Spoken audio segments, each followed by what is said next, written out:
اللهم بك أصبحنا وعليك توكلنا وأنت خير الحافظين. سبحان الله وبحمده عدد خلقه ورضا نفسه وزنة عرشه ومداد كلماته. اللهم مالك الملك تؤتي الملك لمن تشاء وتنزع الملك ممن تشاء وتعز من تشاء، رحمن الدنيا والآخرة ورحيمهما، تعطيهما من تشاء وتمنع منهما من تشاء. اللهم ارحمني رحمة أستغني بها عن رحمة من سواك، يا الله يا الله. بسم الله الرحمن الرحيم. السلام عليكم يا أحلى متابعين، إن شاء الله تكونون بخير وصحة وسلامة وعافية يا رب. أصبحنا وأصبح الملك لله، لا إله إلا أنت سبحانك يا رب العالمين، لا إله إلا أنت سبحانك يا رب العرش العظيم، لا إله إلا أنت سبحانك إني كنت من الظالمين.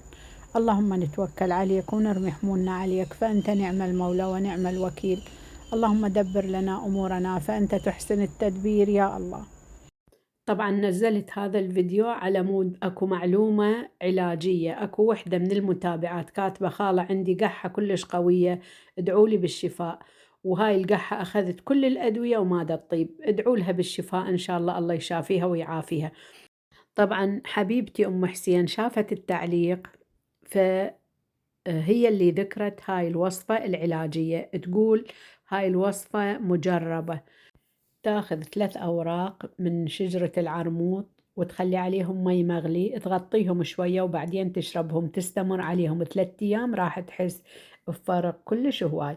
طبعا أنا سويت بحث، لقيت هواية يعني عشابين ودكاترة موثوق بيهم حاكين عن أوراق الجوافة، يقولون كل زينة للقحة. أيضا الزعتر كلش مفيد، أنا هاي معلومة أعرفها من زمان يعني، وأني أستعملها للقحة، مجربتها كل زينة. الزعتر تغلونه وتشربون مية، الزيت مالته كل زين. إن شاء الله جربيهن، هي أعشاب ما بيها مضرة إن شاء الله كل الزينات. أنا لقيت العشاب الله يرحمه حسن خليفة مسوي يعني حاكي عن فوائد أوراق الجوافة للقحة وللجهاز التنفسي بصورة عامة، وأيضا دكتور جودة متكلم عن فوائد أوراق الجوافة للجهاز التنفسي وللقحة. الله يشافي ويعافي كل مريض يا رب، اللهم شافي وعافي كل مريض يا رب العالمين يا الله. اللهم ريح بال الكل وارزق الكل من أوسع الأبواب، وإحنا من ضمنهم يا رب. هنا طبعا دا أسوي شلغم، بما أنه هسه الموسم مال شلغم وشوندر. طبعا من أروع ما يكون الشلغم والشوندر، الفائدة فول، فلا تحرمون عوائلكم من عدهن. وما شاء الله همينة رخيصات ومتوفرات بالسوق، وخاصة هسه بالشتاء يكثر هو من المحاصيل الشتوية، يكثر بالربيع وبالخريف وبالشتاء أكثر شيء. فدائما خلوها همينة شي دافي يعني بالشتاء خاصة، يفورهن الواحد ويخلي حتى تقدرون تسلقونهن سوا، يعني الشلغم والشوندر سوا تحطونهن، فيصير طعمهم بالعكس أطيب، لأن الشوندر طعمه حلو فراح ينطي شوية حلا للشلغم ويصير كلش طيب، ولونه حلو يصير أحمر حتى يعني يغري الأطفال هم، يعني من تحطوا لهم إياه المي مالته كلش مفيد للذبونة.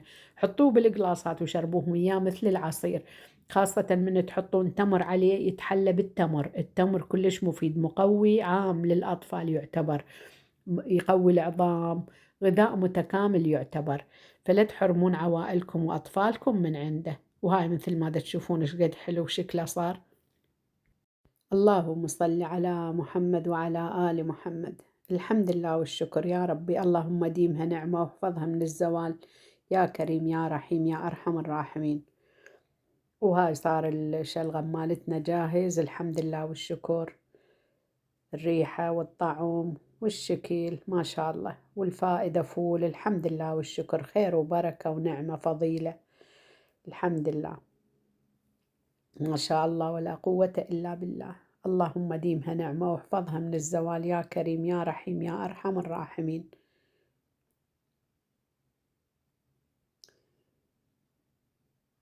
اكتبوا بالتعليقات همين تسوون شلغم أو تحبونه. طبعا كثروا من تسوونه، كثروا وياه شونذر، الشونذر كلش طيب وينطي طعم همينه طيب، وهمينه من تاكلونه كله فائدة ما شاء الله. طبعا هذا الفيديو راح تقولون منزلته، طبعا أنا منزلته، بس هذا الفيديو اللي جاهز عندي قلت خلي أنزله وأنزل المعلومة عليه مال هذا العلاج للقحة. أم حسين وحدة من متابعاتي حبيباتي قارية التعليق مال وحدة قايلة ادعي لي خالة صدري وقحتي كلش قوية وما دا تروح من عندي وجربت كل الأدوية وما فادت. فقالت 3 أوراق مال عرموط تخلي عليهن مي مغلي وتتركهن شوية، تغطيهن وتتركهن وبعدين تشربهن 3 أيام، تستمر على هذا العلاج إن شاء الله تصير زينة. جربيها يا بنتي ما خسرانة شي إن شاء الله، الله يشافيك ويعافيك. الله لا إله إلا هو الحي القيوم لا تأخذه سنة ولا نوم له ما في السماوات وما في الأرض من ذا الذي يشفع عنده إلا بإذنه يعلم ما بين أيديهم وما خلفهم ولا يحيطون بشيء من علمه إلا بما شاء وسع كرسيه السماوات والأرض ولا يؤوده حفظهما وهو العلي العظيم. طبعا آية الكرسي قراءتها بركة بالبيت، يقراها الواحد من الصبح من يقعد تحفظه إلى أن يجي الليل، يقراها بالليل تحفظه إلى أن يصبح. حبايبي الله يحفظكم إن شاء الله ويستر عليكم ويوفقكم ويسعدكم ويهنيكم يا ربي، إن شاء الله دائما أشوفكم بخير وصحة وسلامة وعافية إن شاء الله بحيل الله. طبعا هذا الشلغم بقى الثاني يوم أنا كلش أحبه، تريقت من عنده، حميته شوية خليت مي عليه وفورته من جديد وتريقت بيه، ولا أروع، أطيب ريوق. الحمد لله والشكر دائما وأبدا، دائما احمدوا واشكروا ولئن شكرتم لأزيدنكم. الحمد والشكر يزيد النعمة ويحافظ عليها من الزوال. ألف الحمد لله والشكر. اللهم شافي وعافي أم يونس شفاء عاجلا وليس آجلا. حبايب ادعوا لها الأم يونس بالشفاء العاجل. كاتبين خالة ادعي لأمي أم يونس، هي مرة كبيرة مريضة وتتابعك كلش تفرح إذا تسمعك دا تدعي لها. ادعوا لها وخلي ندعي لها إن شاء الله الله يشافيها ويعافيها. هنيالا اللي يقدر يزرع بسمة على وجه واحد مريض ومتألم يا ربي ويطبطب عليه، ألف هنيالا. حبيبتي زينب أحبك كلش هواي إن شاء الله يا ربي، الله لا يحرمني منك، لا تنقهرين أنا زينة صرت. الحمد لله والشكر، أحبكم كلش هواي، الله يديمكم نعمة بحياتي إن شاء الله ولا يحرمني منكم إن شاء الله، دائما أشوفكم بخير وصحة وسلامة وعافية يا رب، ودائما أسمع الأخبار الطيبة من ناحيتكم يا رب يا الله. اللهم يحقق أمانيكم ويريح بالكم إن شاء الله بحيل الله. الحمد لله والشكر، أحبكم كلش هواي، الله لا يحرمني منكم. ألتقيكم بفيديو جديد إن شاء الله، أترككم في أمان الله وحفظه.